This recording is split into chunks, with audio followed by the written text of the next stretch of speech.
Okay, here we go. Stand by. 3, 2, 1, action.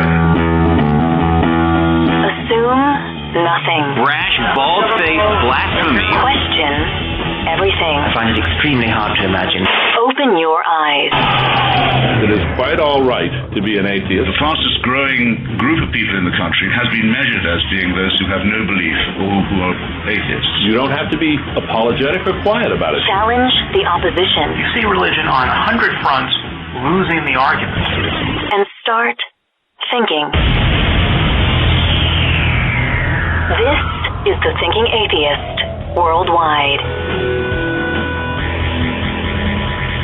I know that this particular show is going to deal with the raising of children in atheist and agnostic and mixed faith, for lack of a better word, homes.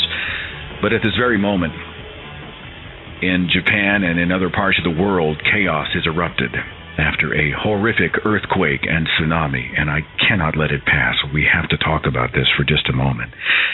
News reports say the earthquake was so powerful, it appears to have moved the main island of Japan by 8 feet.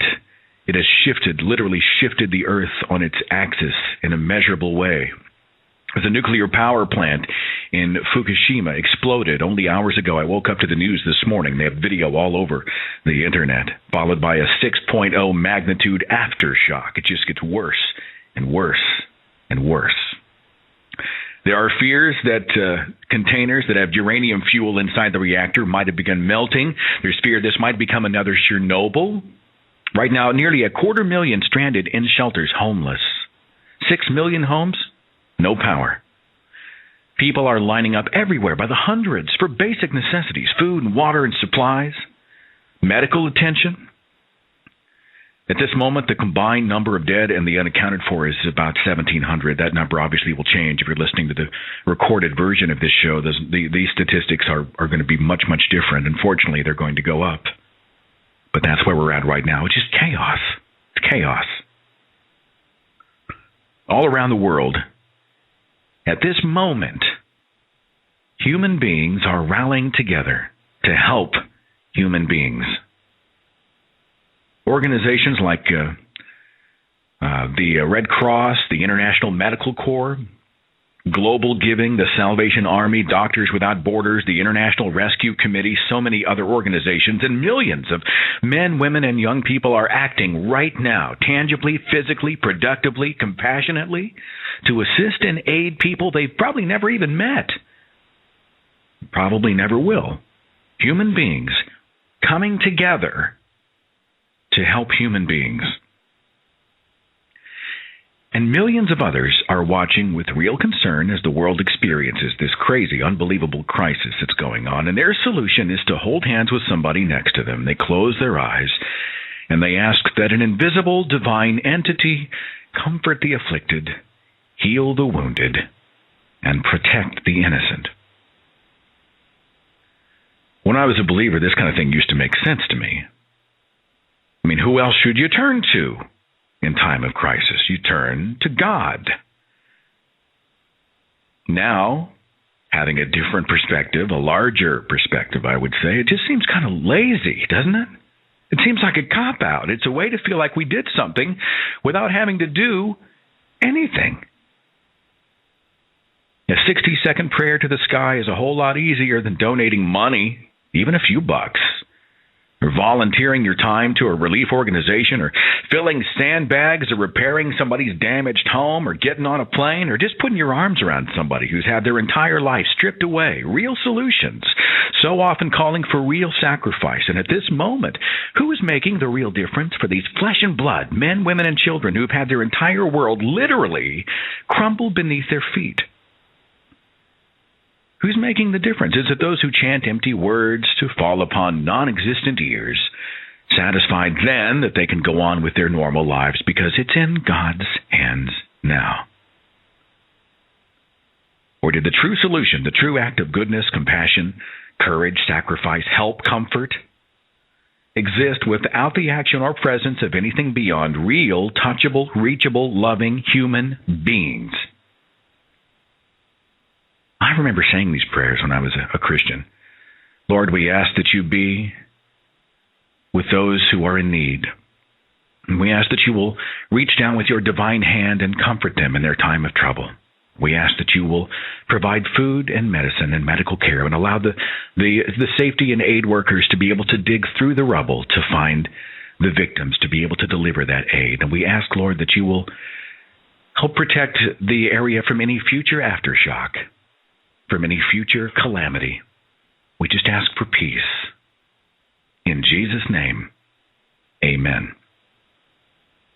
And then we got up and went to dinner, watched a movie, went and made coffee, sat on the couch, took a drive, lived our lives. We felt like our job had been done.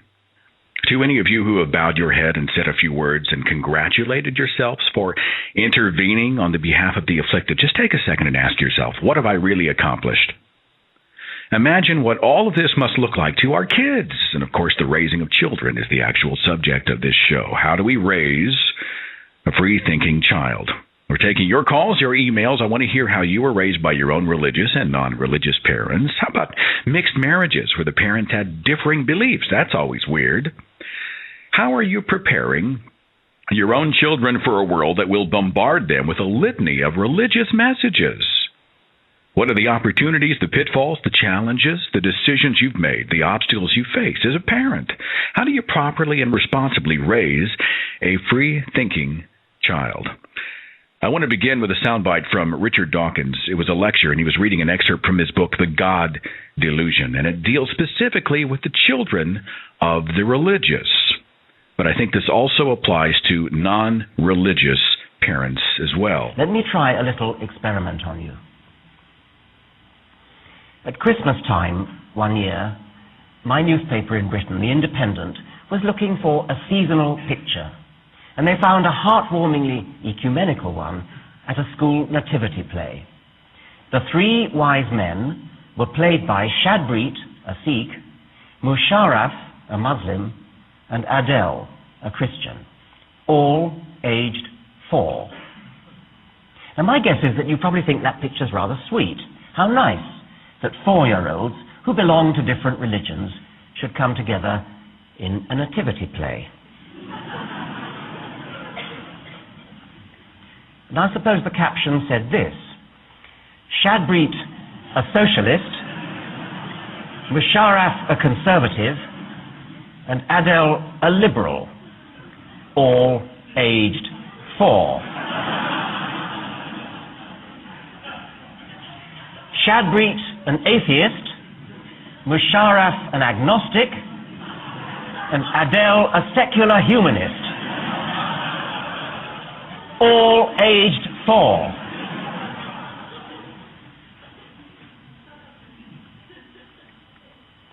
I'm trying to raise consciousness. I hope that that series of 3 slides has raised your consciousness. I hope that every time from now on you hear anybody talking about, say, a Catholic child, or a Protestant child, or a Muslim child, you will protest. You will say, you wouldn't talk about a postmodernist child, or a Keynesian child, or a Hayekian monetarist child. There is no such thing as a Catholic child. There's only a child of Catholic parents. There's no such thing as a Protestant child, only a child of Protestant parents. There's no such thing as a Muslim child, only a child of Muslim parents. I repeat these slogans over and over again, probably too often. Too often? It can't be too often when you're in the business of consciousness raising. Please join me in protesting every time you hear anyone ever referring to a Catholic child, a Christian child, a Muslim child, etc. How does that affect us as free thinkers? How do we raise a free-thinking child? An atheist child? Without projecting our own beliefs directly onto them, without making them an echo of what we are, being guilty of what we say the religious do all the time. It's a very complicated issue.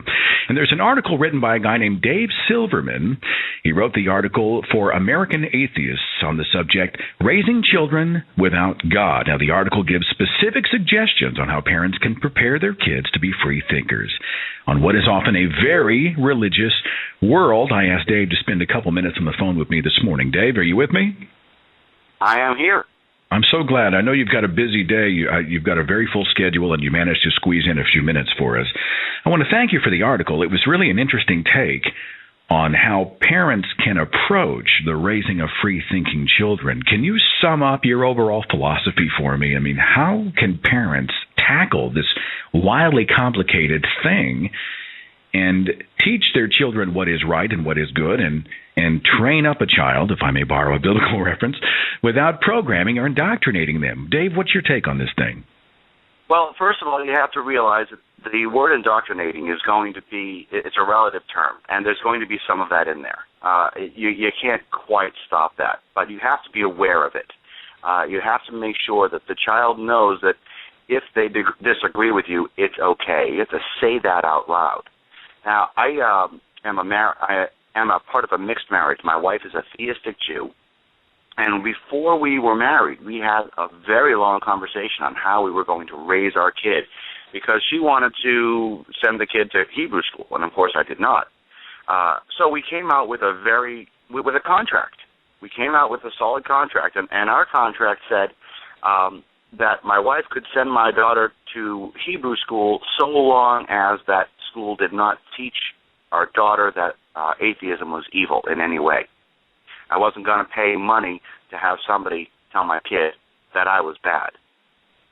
Then we had I found a couple tricks that really kind of worked. The best trick that I found, was calling God with a small g and calling them gods, and making sure that it wasn't a Boolean expression of is there God, is there no God.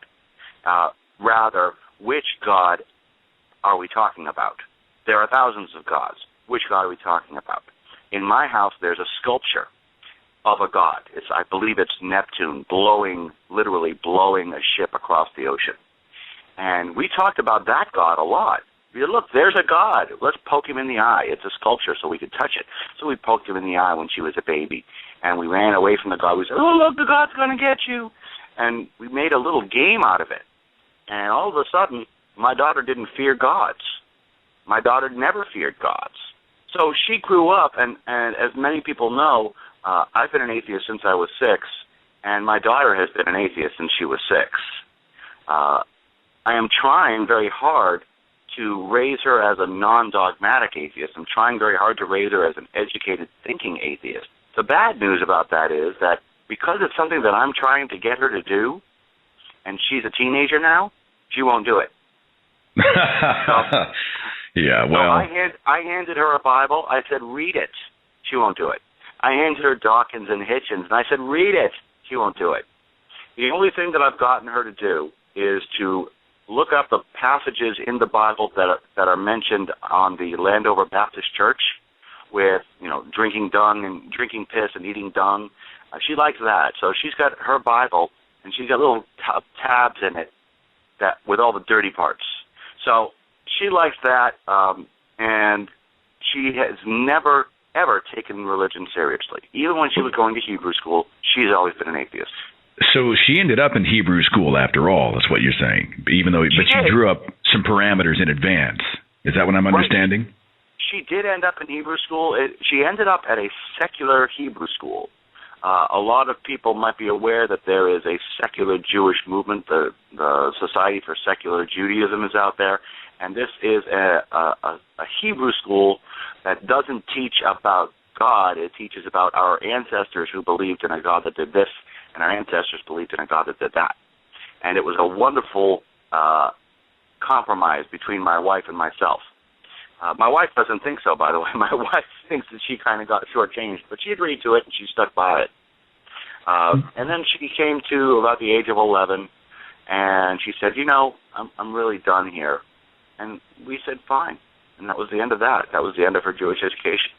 Dave, here's the challenge that I have, and I'm hearing echoes of this question from my people all over the Facebook page, and it has to do with what I hear some people do is they take the road where, well, I'm not going to teach them any absolutes. I'm not going to project anything, any right, wrong, anything like that onto my kids. They're going to have to learn for themselves. And, of course, I'm not sure how healthy that is. I mean, if a kid goes into the convenience store and steals a piece of candy, you as a parent are charged to teach that is wrong. You take that back, or we're going to go back and pay for it. You know, you don't throw rocks at the neighbor's cat. You don't you don't do all these. As kids, there are some absolutes we have to teach the next generation. We're going to have to at some point say, yeah, there is right, there is wrong, and here are specific, tangible, concrete rules that you will abide by. How do we measure that and weigh that against the religious point of view? Well, because our measures, our rules are based on reason and love and compassion, not blind obedience. We don't want to teach our kids that blind obedience is a good thing. We want to teach our kids, well, when you're talking to a 2 or 3-year-old, you're talking blind obedience, okay? When you're talking about a kid who can't reason, that's not what I'm talking about. When you're talking to a 6-year-old, when you're talking to a 7-year-old, you don't hit a cat with a rock because, well, how would you like it if you were a cat and you got hit by a rock? How would you like it if this? How would you like it if somebody hit your cat with a rock? It would make you sad. Well, that's bad. That's immoral. That's why we don't do it. So we make sure that they understand the reasoning, and that's why it's a morally bad thing. I know some parents who would have thrown their kids out in the yard and said, here, how's this feel, kid? I'll throw a rock at you. It'll hurt. See? You don't like that, do ya? And a little visit from social services to top off the day. Now, you played some games with your kids, right, to teach them critical thinking. Can you explore that real fast and flesh out what you did? What I did with her was I learned a few different magic tricks, and this was a really great idea because I would always end up saying, hey, look, it's magic. And then after a while, she would say, no, you're doing a trick. And I'd say, no, it's magic. No, you've got it behind your back. Oh, look, you're right. I've got it behind my back. You figured it out. It's not magic at all. And then I taught her to do some magic tricks so that she could do the same stunt on my wife and on her friends and let them say, oh, my goodness, it's magic. No, it's me doing a trick. And that really put things into perspective for her. Magic was a wonderful thing for me to teach her. She doesn't know too many tricks, but she still does, and she loves fooling people. Another thing that we did was we made up our own superstitions. A good one is what we call kicking the last snow. Now, kicking the last snow is when, and it happens right around this time of year, when the snow is finally melting, and there's just this last bit of snow out on the ground. You go out and you kick it. And if you kick it, you'll have a good summer. We totally made that up. But she told her friends, and her friends believed it. even though my daughter knows it's totally made up, she got her friends to believe it.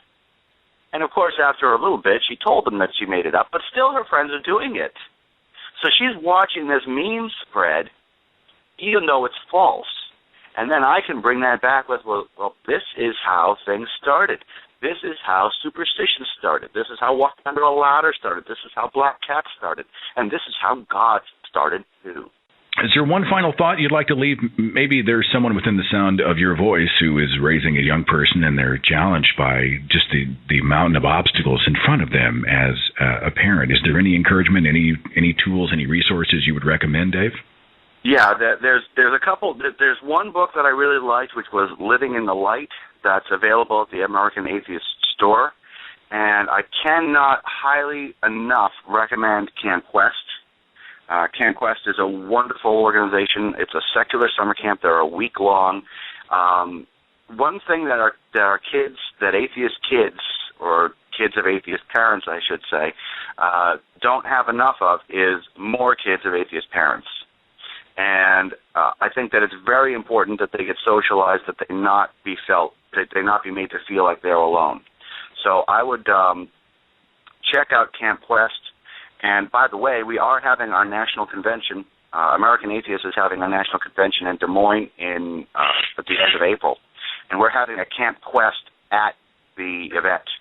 So if you wanted to come to our national convention, you could come to that. You bring your kid, and your kid can go to Camp Quest, while you go to the American Atheist National Convention.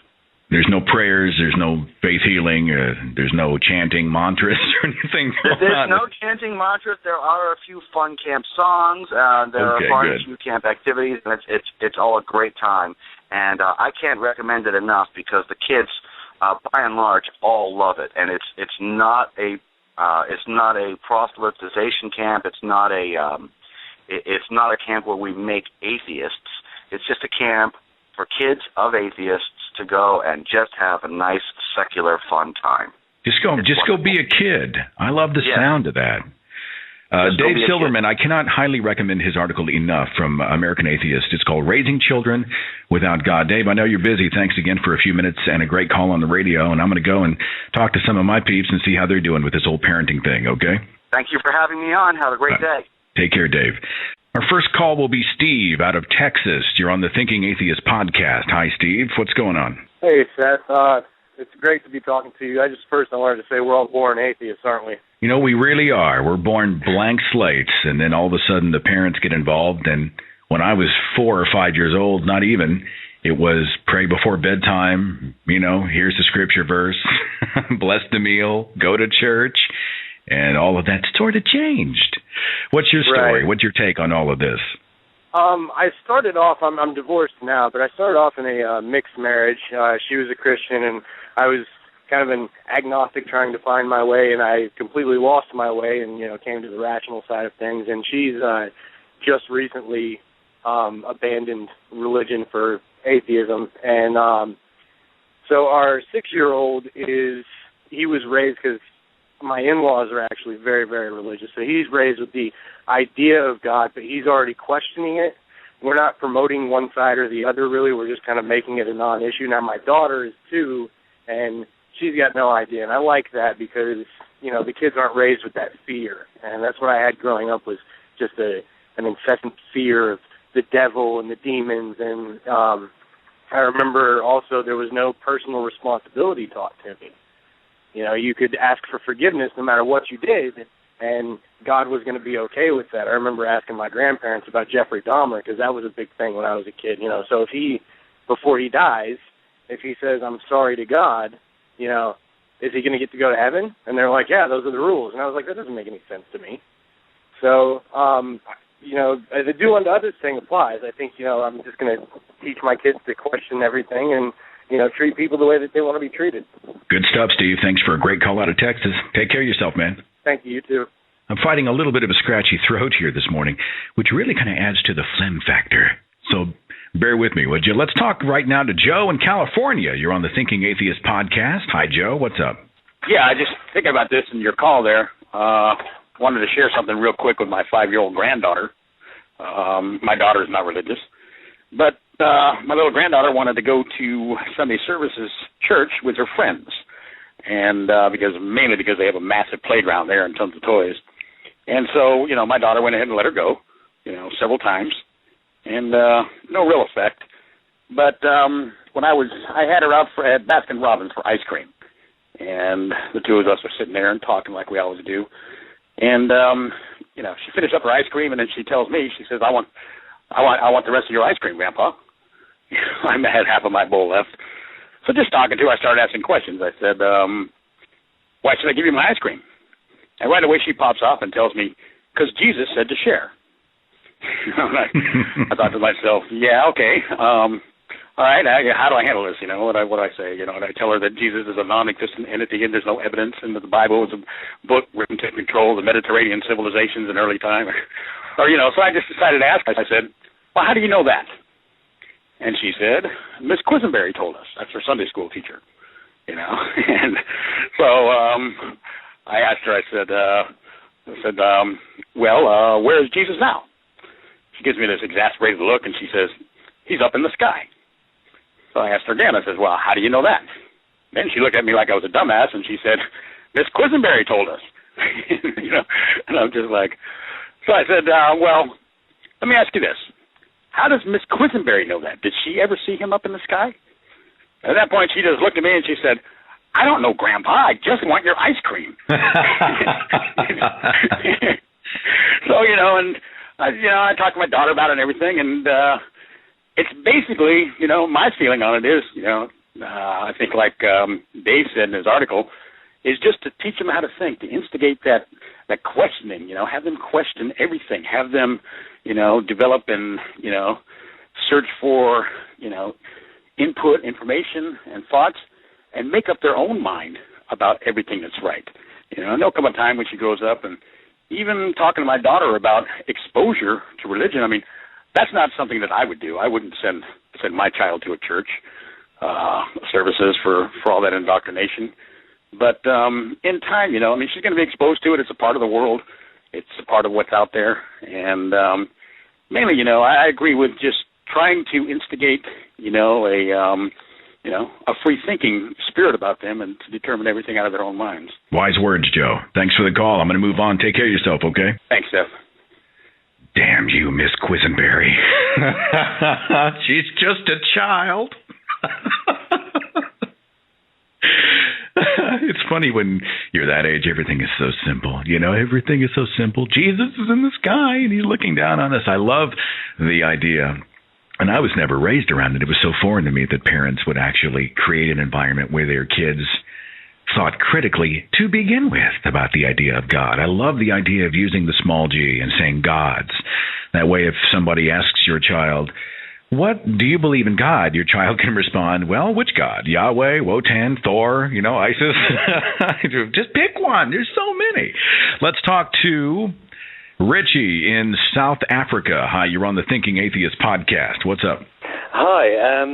I was just reading through the little posts in the chat room, and somebody called Brian Logie, he said that he's really concerned about how to interact with his nephews, whose mother, who's very religious, obviously indoctrinating them to some degree. And I find myself in that situation as well.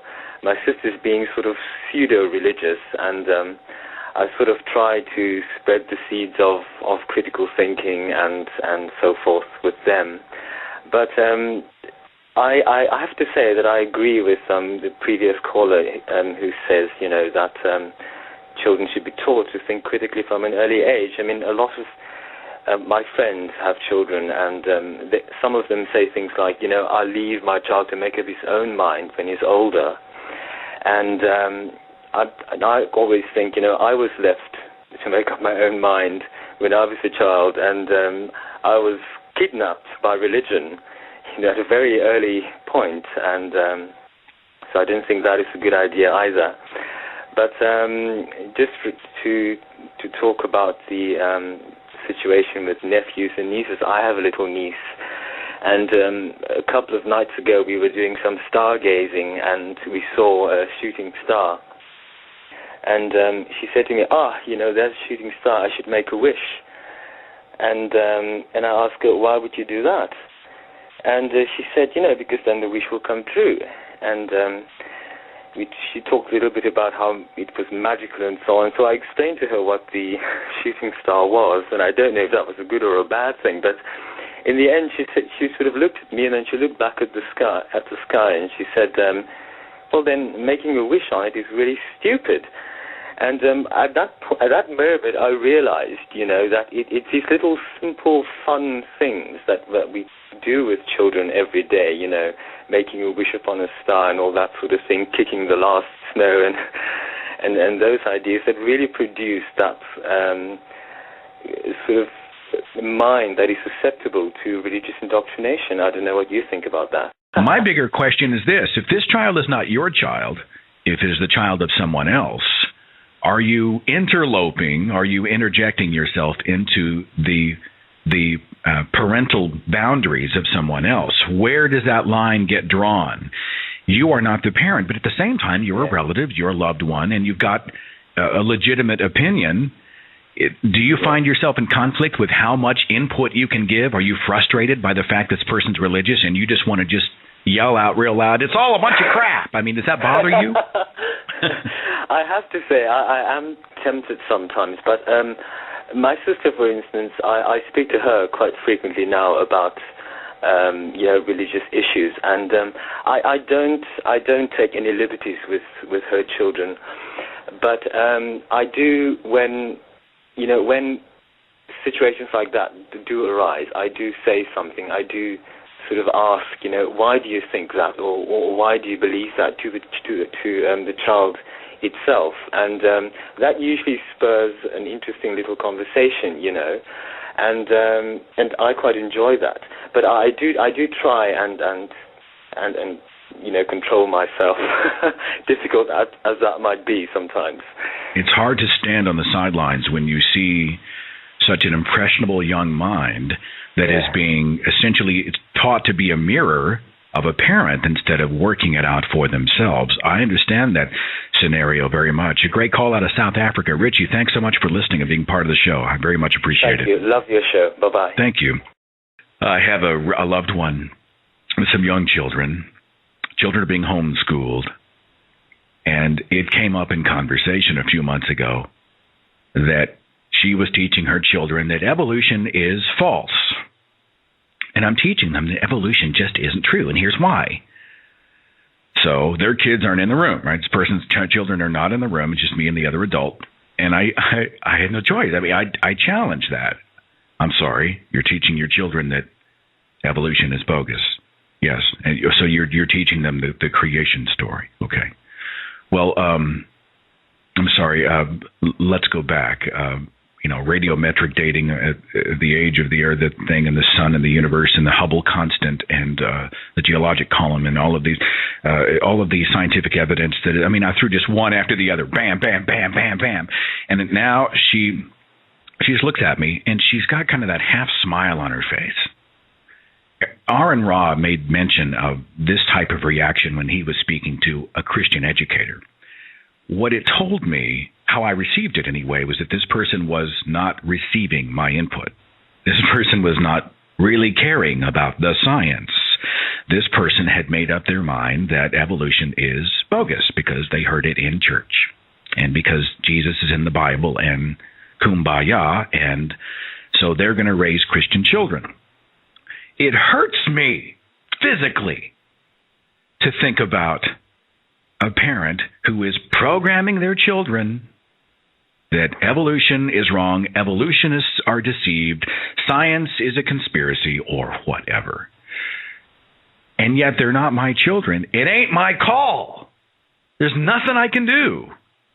All I can do is perhaps have the conversation with the parent and prompt them, but ultimately I got to sit on the sidelines and sit this one out, and it hurts. Lana in North Carolina. Hi, you're on the Thinking Atheist podcast. I'm so glad you called. What's up?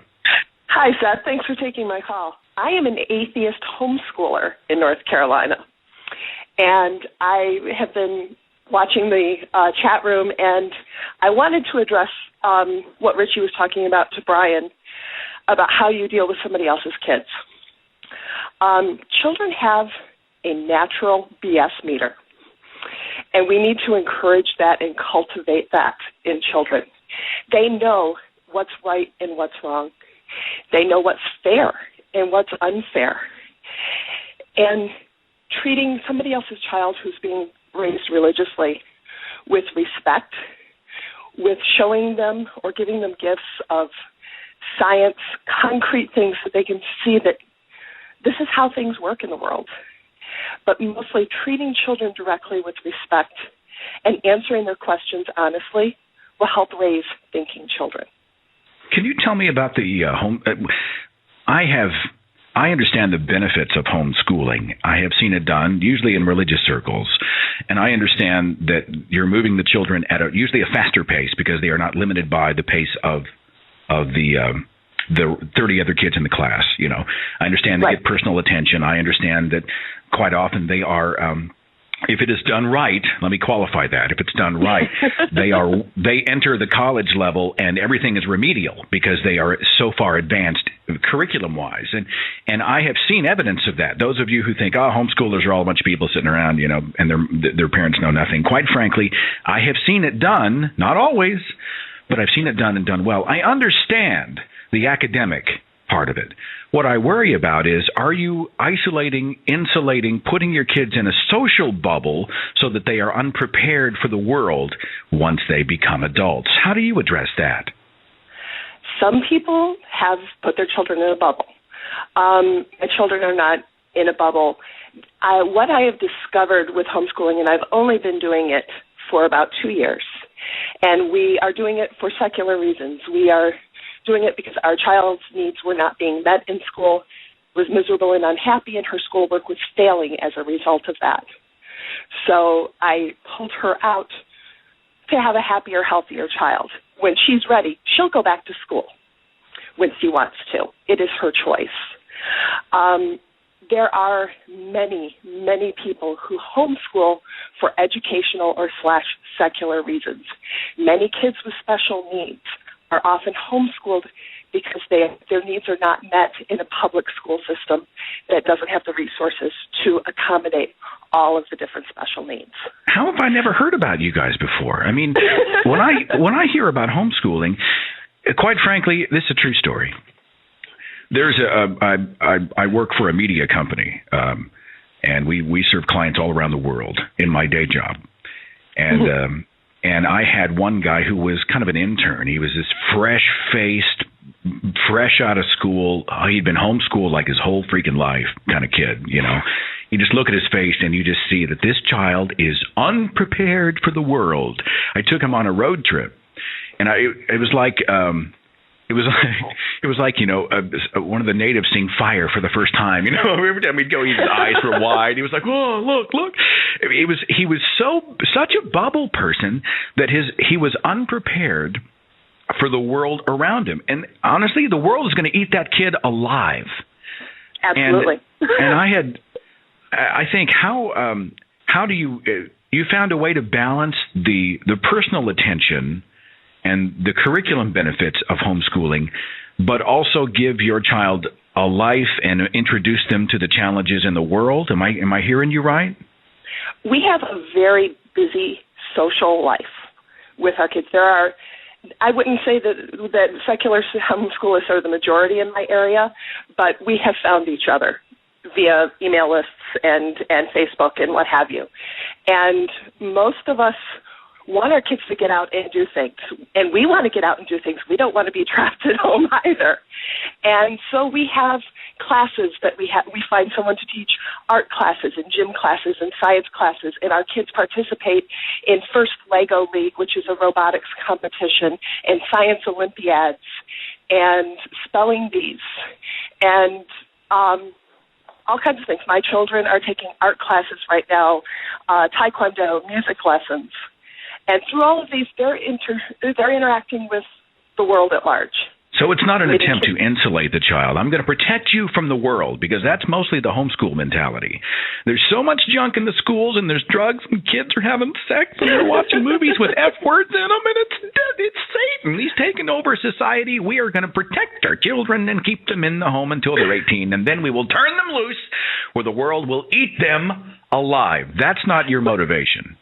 That's not your motivation. One more thing real fast, Lonnie, and I got to move on. But how do you address the whole belief system thing with your kid? I mean, we're talking about, you're a free thinker. Do you tell your child there's no God, or how do you approach it? I have always raised my children as free thinkers, and it was something that we didn't have to focus on where we lived originally. We were from Michigan. Religion in our social circle just either you were or you weren't, but you didn't talk about it. And when we moved down to North Carolina 3 years ago and started homeschooling shortly thereafter, we kind of had to start focusing a little bit more on our identity as free thinkers. We had to be able to stand up and say, "I'm sorry, I don't believe in your God, but I still like you. You want to play in the park?" You know? You're doing better than many adults, so yeah. Lonnie, you're a great call, and thanks for. Is there a website or organization for secular homeschoolers, a resource? And I mean, I know that's a kind of a niche, but I mean, I might have some folks who want to find out more. Where would they go? Just Google search it. On Yahoo groups, there are atheist homeschoolers.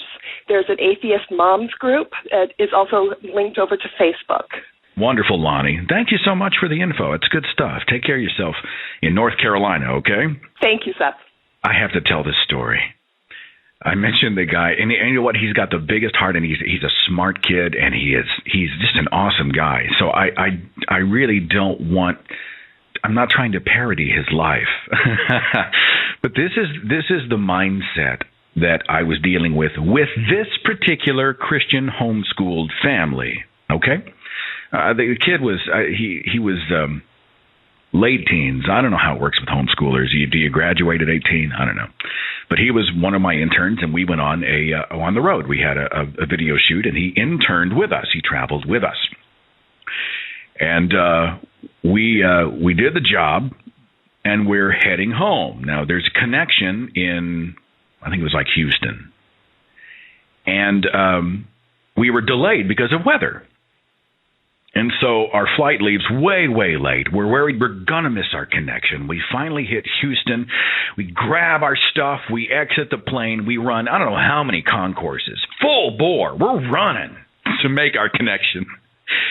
We run up to the gate, and we see, and those of you who travel a lot know the feeling, the sinking feeling of watching that plane pull back from the gate. Just minutes away, just 2 more minutes, I would have been on the freaking plane. I could have gotten home, and I see the thing just pull out, and we both sit there. We're both exhausted. So we had to stay an extra night in Houston, Texas, and do the hotel thing and whatnot, and we get home a day late. I swear to you this happened. When I finally got home, and I'm at the office, I got a call from this kid's mom, the one who homeschools him, right? I swear this happened to you. She said, I just wanted to call and apologize. Apologize? Yeah, I just want to call and apologize. You see, I prayed for traveling mercies for your trip down there. But I forgot to pray for traveling mercies for your return flight. And when I heard that you were delayed in Houston, I just felt so bad. Now, she's on the phone, thank goodness. So she can't see my jaw is on the floor with disbelief. What? It's your fault we got delayed in Houston because you didn't say a special prayer for traveling mercies? World is going to eat this kid alive. Either that or he's going to totally flip. You know, it's going to be like a preacher's kid, the PK syndrome. He's going to go out and he's going to get a taste of the real world, and he's going to go 180 and go absolutely crazy out there. It'll be an interesting story to watch. Dave in Ohio, hi. You're on the Thinking Atheist podcast. Thanks for waiting. What's up?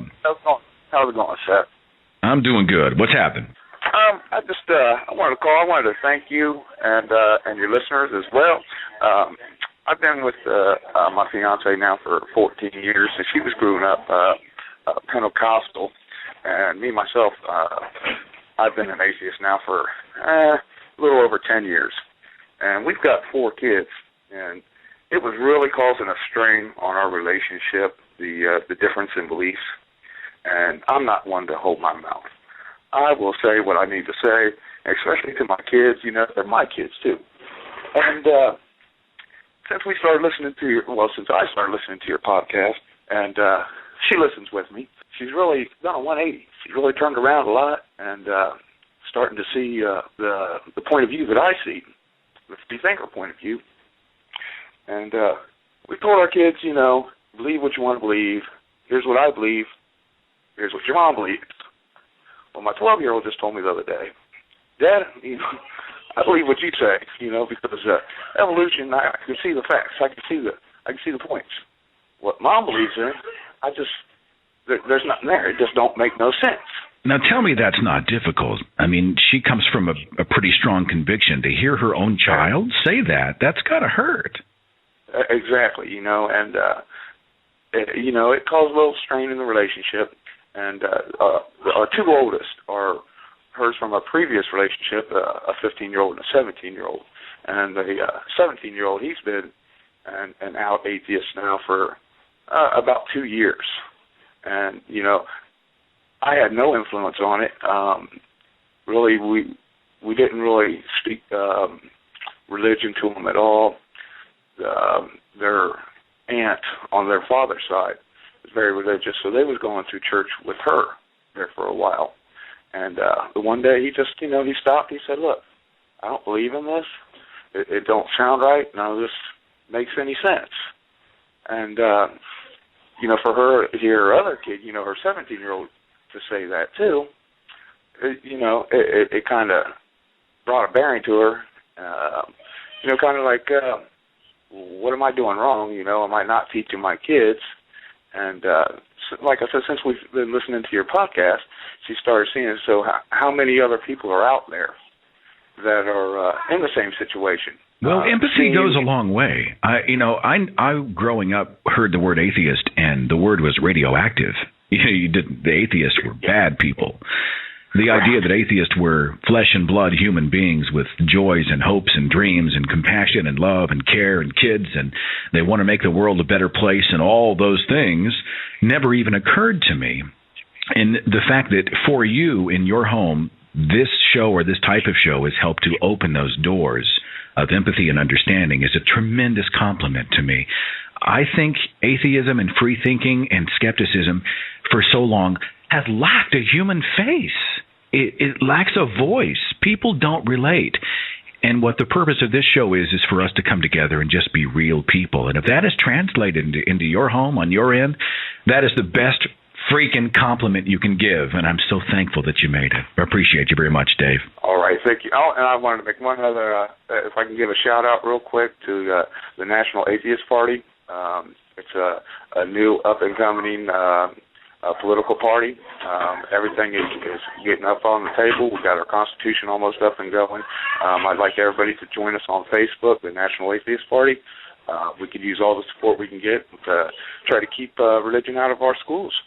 Thank you, Dave, for the call out of Ohio. Take care. Thank you, sir. Bye-bye. Had a whole lot of email on this subject this week. Cheryl said, my husband and I are atheists and anti-theists. We're raising our 2 kids without religion. Cody said, it's my kids' choice. I want them to have just that, a choice. A lot of us weren't. So lucky.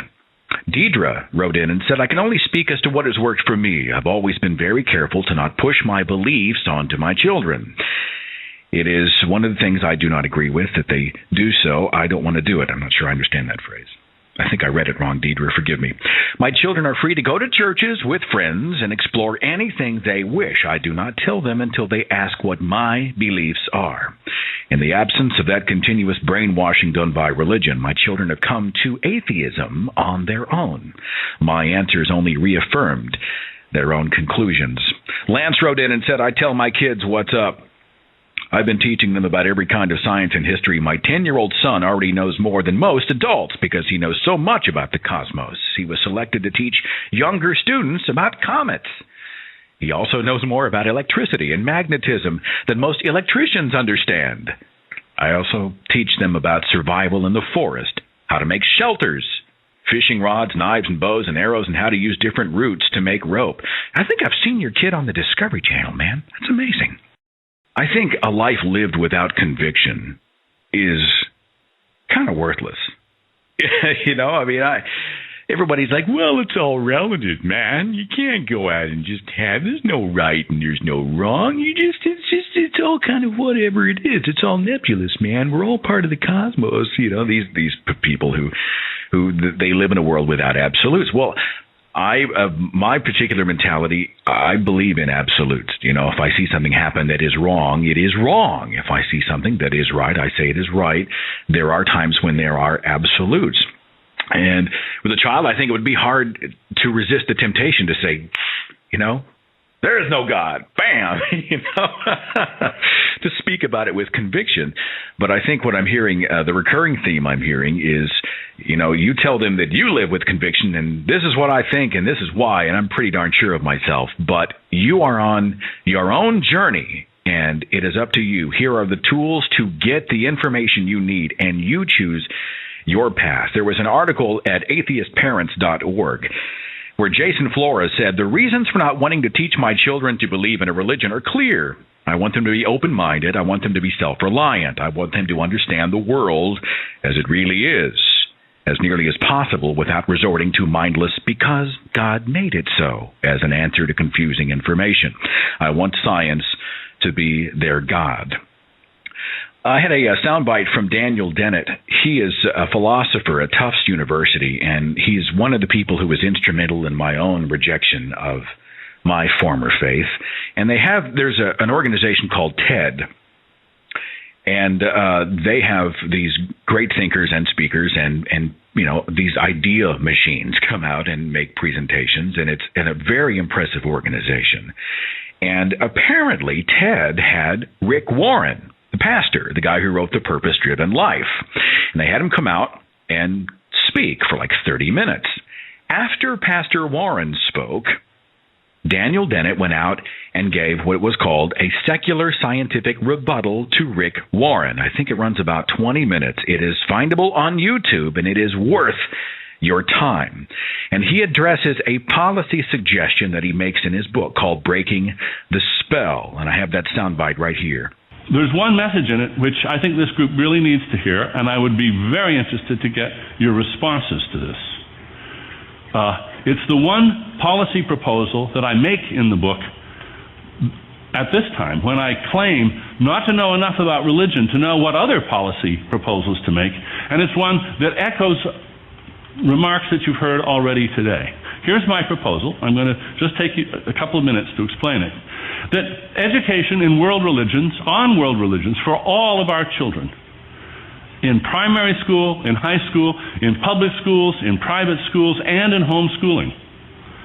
So what I'm proposing is just as we require reading, writing, arithmetic, American history, so we should have a curriculum on facts about all the religions of the world, about their history, about their creeds, about their texts, their music, their symbolisms, their prohibitions, their requirements. And that this should be presented factually, straightforwardly, with no particular spin, to all of the children in the country. And as long as you teach them that, you can teach them anything else you like. That, I think, is maximal tolerance for religious freedom. As long as you inform your children about other religions, then you may, and as early as you like, and whatever you like, teach them whatever creed you want them to learn, but also let them know about other religions. Now, why do I say that? Because democracy depends on an informed citizenship. Informed consent is the very bedrock of our understanding of democracy. Misinformed consent is not worth it. It's like a coin flip. It's just not, it doesn't count, really. Democracy depends on informed consent. This is the way we treat people as responsible adults. Now, children below the age of consent are a special case. Parents, I'm going to use a word that Pastor Rick just used. Parents are stewards of their children. They don't own them. You can't own your children. You have a responsibility to the world, to the state, to them, to take care of them right. You may teach them whatever creed you think is most important, but I say you have a responsibility to let them be informed about all the other creeds in the world too. I know many religions are so anxious about preserving the purity of their faith among their children that they are intent on keeping their children ignorant of other faiths. I don't think that's defensible. It's a great talk by Daniel Dennett. Paula sent an email in about this very topic, and she said, there's no point in being an atheist if we don't tell our children the truth. I'm not an atheist because I think there may not be a God. I'm an atheist because I know there is no God based on an overwhelming lack of evidence. Therefore, I'm bringing up my kids as atheists.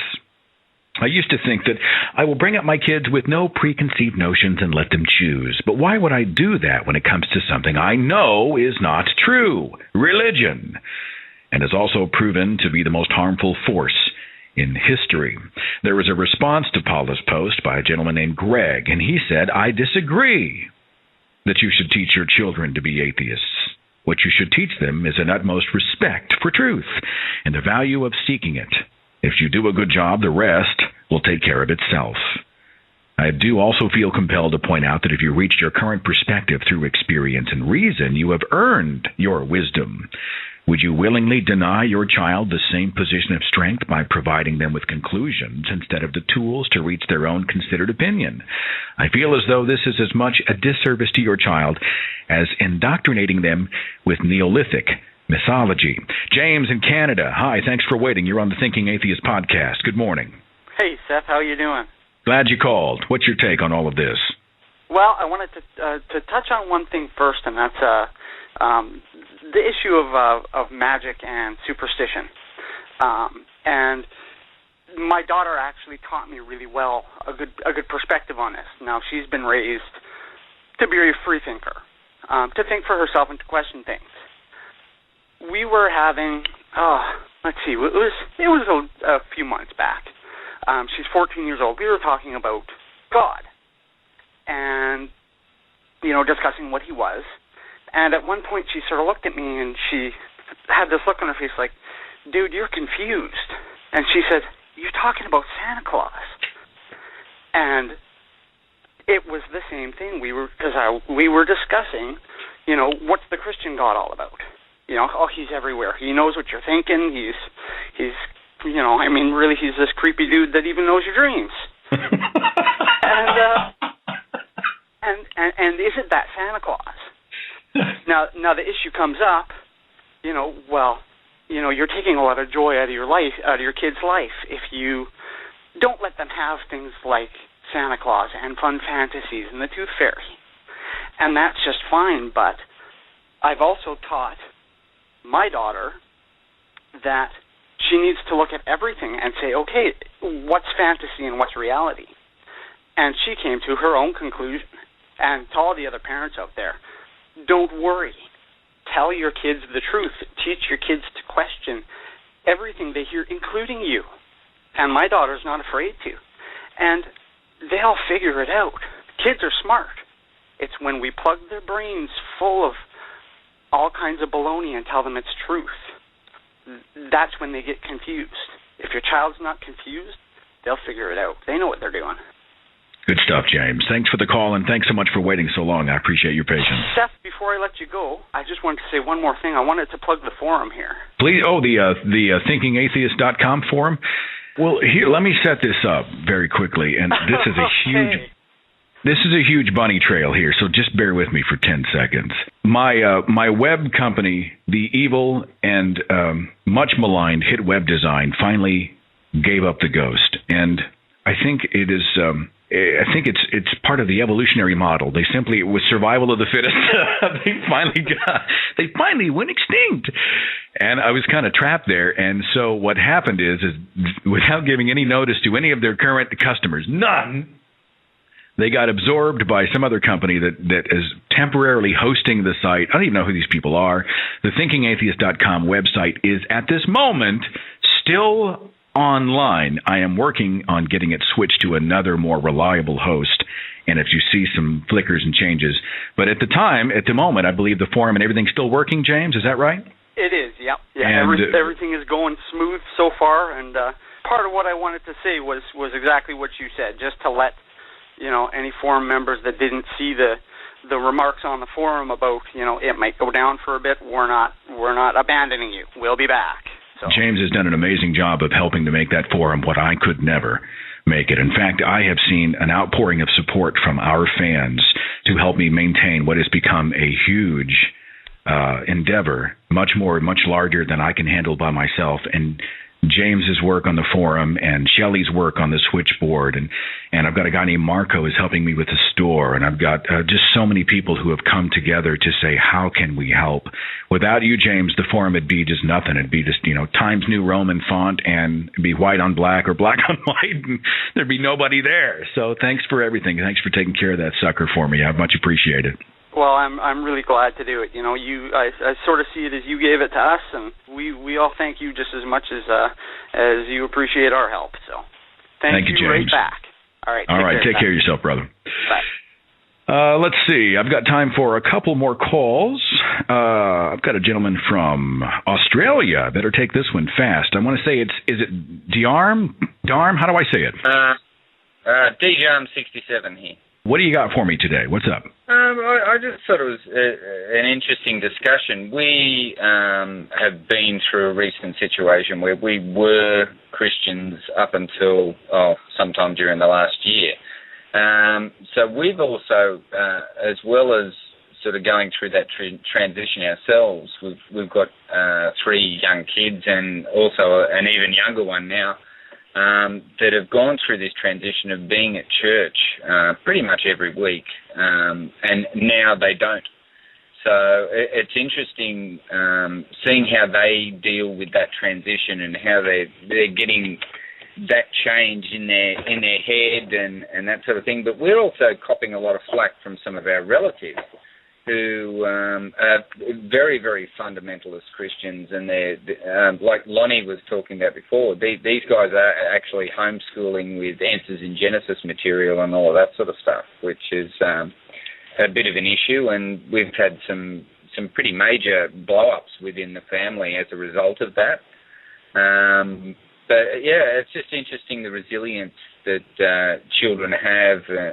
Really, I think when they see how you deal with things as well. You're getting fallout from your relatives because of how you are raising your children. Am I hearing you correctly? Yeah. Well, basically, I mean, we're going to hell.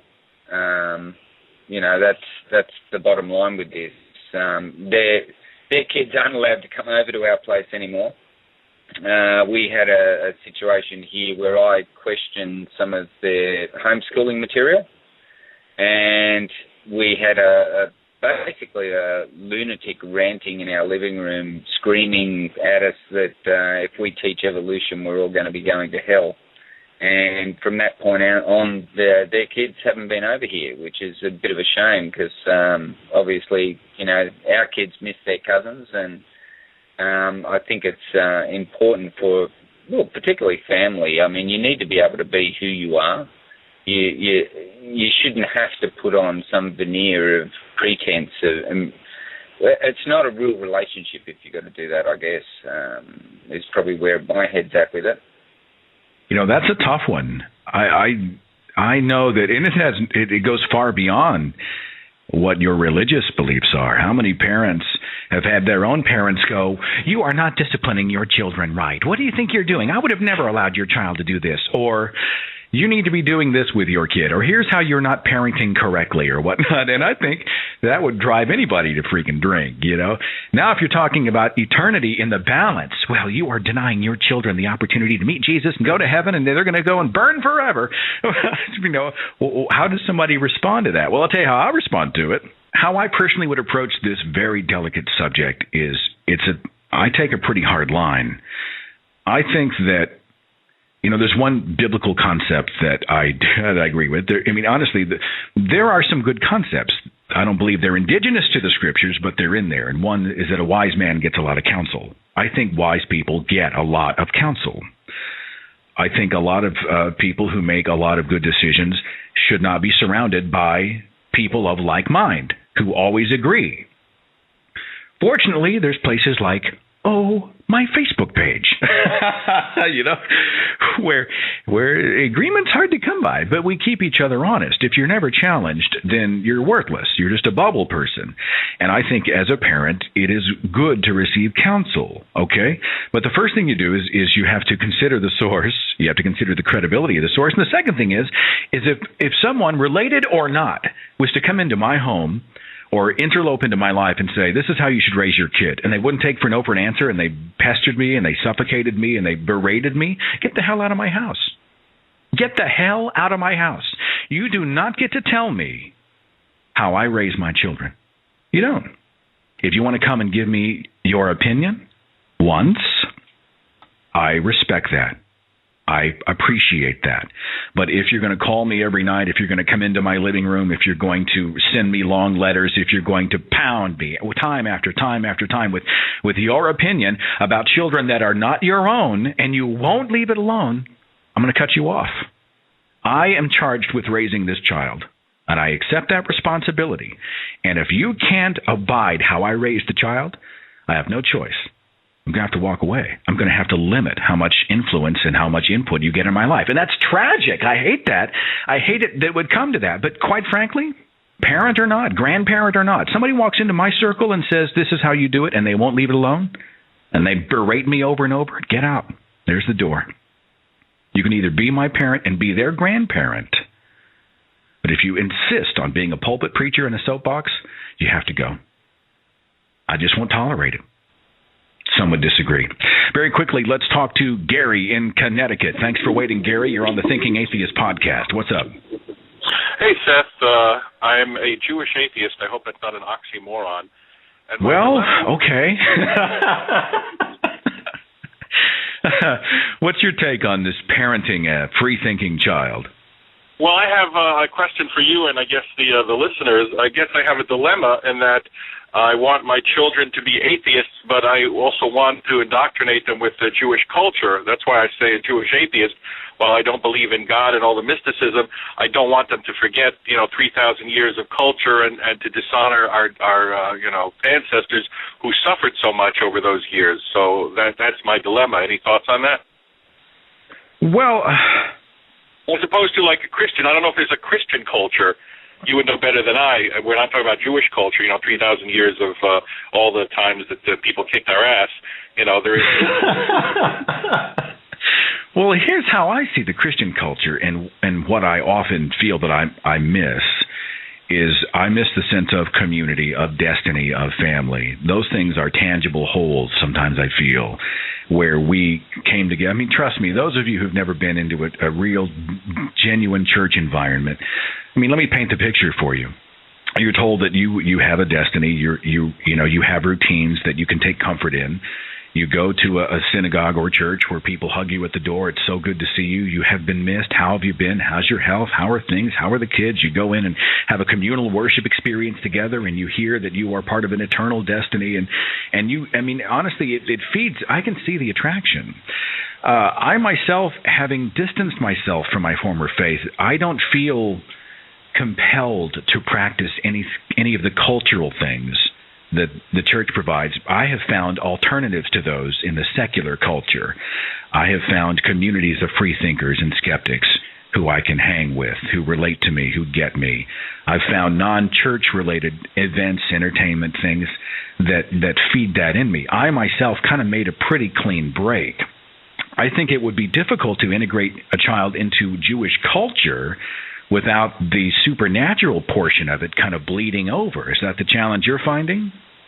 Yeah, that's the problem. My daughter is going to Hebrew school for 1 year, and then that'll be it. I just wanted her to get some culture, but I'm sure they're indoctrinating her with some of the mysticism, too, which, I will learn her of. Well, education really begins and ends in the home. I in my opinion, I know that our institutions of primary and secondary learning are very, very, very influential, but ultimately, if she is given perspective in the home, I would think that she can then process the information that she is receiving at school, but she sees it from a different perspective. Hey, they're going to teach you about the Torah, or they're going to teach you about this tradition or that. And if she sees it from more of an objective perspective, something you have taught her, critical thinking, she'll learn it, but she just won't learn it to be the unmitigated truth, and that's the difference. I don't know if that helps or not. Yeah, well, that's what I'll be doing, Seth. Daddy will be kind of unteaching her some of the things she got taught. Part of me wonders why go to the trouble? I mean, why send her into the lion's den just so you have to deprogram her on the way out? Is there another parent involved who's pushing you there? Or? No, the answer is simple. She said she wanted to go. All right.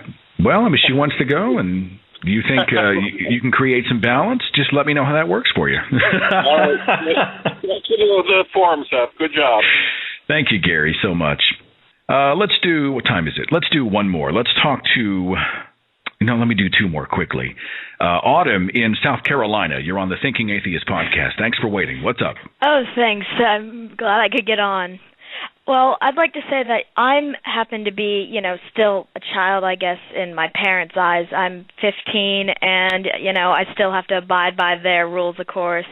But I'm an atheist, and my parents, they didn't really indoctrinate me. So I basically got to, make my own way. And I guess I'm an example of how this happens. I didn't even technically know what my parents described themselves as until I asked them, and they said that they're both agnostic. And so it's basically a non-issue for me, except when I go to school and when I'm picked on. But, that's where I'm coming from on the subject. Are you, I hate the word persecuted, but do they single you out? Look, there's the atheist. They do single me out. I used to, before, I basically told them to be quiet. I was, known as the Antichrist. Because, in South Carolina, I'm in the buckle of the Bible Belt here. So how do you respond to all of this prodding and teasing? Well, I don't need to want to plug myself, but, I have a channel of my own. I got about 940 subscribers, and, I can kind of vent to people. I get to share myself, and I listen to things like this, but normally I keep my cool and just know that I am true to myself, and basically everything they say goes against the supposed good Christian message. It's saying that, they love everybody and that they, are basically just following Jesus and doing all the right things in the world, But, it just goes against their message and, makes what they're saying weaker, and it shows shows my friends, how people act when they're that indoctrinated into their faith. Because I do have friends that stand by me, and it's almost allowed me to, just see society in a whole different perspective. I am amazed at how desperate so many people are to have everybody agree with them. Not just as teenagers or children, but I mean, as an adult, you'll see it everywhere. People find security in knowing that everybody else thinks the same way. Come on, billion people can't be wrong, And I know that's one of the cards that gets pulled on me all the time. And I've actually, I started reading the Bible myself years ago, and I'm halfway through it, taking it at not as the literal truth, but as, a book of literature that people believe in. But I also have gone to church before, and that mentality just scares me to pieces. I mean, it just is, it attaches people to something, and, that's how they keep them in there, and that's how they stop people from legitimately questioning. Sure, and we'd like 10% of your gross household income while you're here, by the way. So yeah, I've had some people on my chat screen ask me what your page is. Do you want to slug it here so somebody who's curious? Yeah, it's of course YouTube, but my channel is Autumn Lauber, AUTUMN, like the season, LAUBER, and I guess I can post a link in the chat itself, I guess. Do it there, stick it on the Facebook page or what have you. Yeah, I've got some people who are Facebook curious. A 15-year-old in South Carolina who is carving her own path. Autumn, you're a brave kid and a great lady. Thanks for calling. I appreciate it very much. Thank you for having me. One more, very quickly. Let's talk to Brian in Michigan. Brian, thanks for your patience. What's up? Hello. Finally. Your long wait has paid off, and I'm so sorry about that. This has just been an amazing experience. Everybody's great in chat. There's no flamers, and I think probably the second caller actually talked about my primary question, which was if you don't have children, how do you deal with other people's kids? But a very powerful sedative I found is extremely good. Right. Yeah. But as time went on, I just started thinking about how I grew up as a really uber religious kid, and the things that I went through, and I just, I hope that other people that are out there, who probably are going through the same thing, I hope they know that there's help out there. So, Brian, they drilled it into you pretty hard growing up, the God, Jesus, the Bible. We got pretty heavily, spanked as kids and stuff, and, you never question that, because everybody says, oh, yeah, my dad spanked me around and stuff like that, but, my parents never apologized. Now, I'm talking about religious. I'm talking about the influence of religion. You're talking about corporal punishment here. That goes along with spare the rod, spoil the child. And I did have some experiences with, exorcism, type things. Exorcism? You're going to have to explain exorcism very quickly. What are you talking about? I'm a bad kid, so my mom spanks me and starts singing, songs, hymns, and saying "Demon be gone," and it's really hard to dredge up because I've really repressed it all these years. But well, I don't mean to touch a sensitive nerve. It's just so fascinating to me. I know the things parents can do in the name of love can often be so cruel. I think that's why I'm so passionate about reading Richard Dawkins' book. There was a woman who helps kids and people who have been through experiences like that, and she says even to this day, she went through the same thing, and even to this day, she says, I can't help but, think about that there is a devil out there somewhere, even though she knows better. It's just so ingrained at such an early age, and that's why people need to understand that, kids are so precious. They're blank slates, and you're basically programming them at an early age to think these things. And Brian, I'm glad you escaped, man. I'm glad you found your own voice. Yeah, and I'm sorry I'm getting really emotional, and I know you're out of time, so I appreciate your transparency, and you are one of so many others who have had to escape this weird cocoon of fear, of guilt, of shame. Right. I was born not worthy. I was born a sinner. Right. And we talked about homeschooling, and I feel responsible for my little brother, who I feel like I was a failure, and so my parents locked down even more and went to homeschool my younger brother, and he's an awesome guy. And I think the best thing you can do for the children in your life. I need to let you go and move on here, but I appreciate your call. I'm going to finish with a quote by Daniel Dennett again. This was from an article called Darwin's Dangerous Idea. Actually, it may be a book, Evolution and the Meanings of Life. He says, quote, if you want to teach your children that they are the tools of God, you had better not teach them that they are God's rifles, or we will have to stand firmly opposed to you. Your doctrine has no glory, no special rights, no intrinsic and inalienable merit. If you insist on teaching your children falsehoods, that the earth is flat, that man is not a product of evolution by natural selection, then you must expect at the very least that those of us who have freedom of speech will feel free to describe your teachings as the spreading of falsehoods, and will attempt to demonstrate this to your children at our earliest opportunity. Our future well-being, the well-being of all of us on the planet, depends on the education of our descendants. So many calls and letters I couldn't get to today.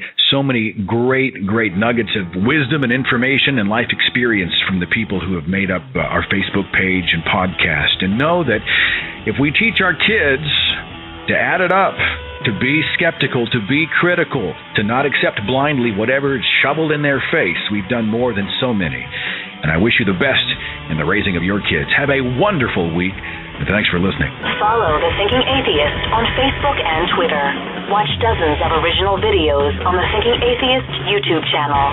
And visit our website for resources, links, contact information, the editor's blog, and more. thethinkingatheist.com.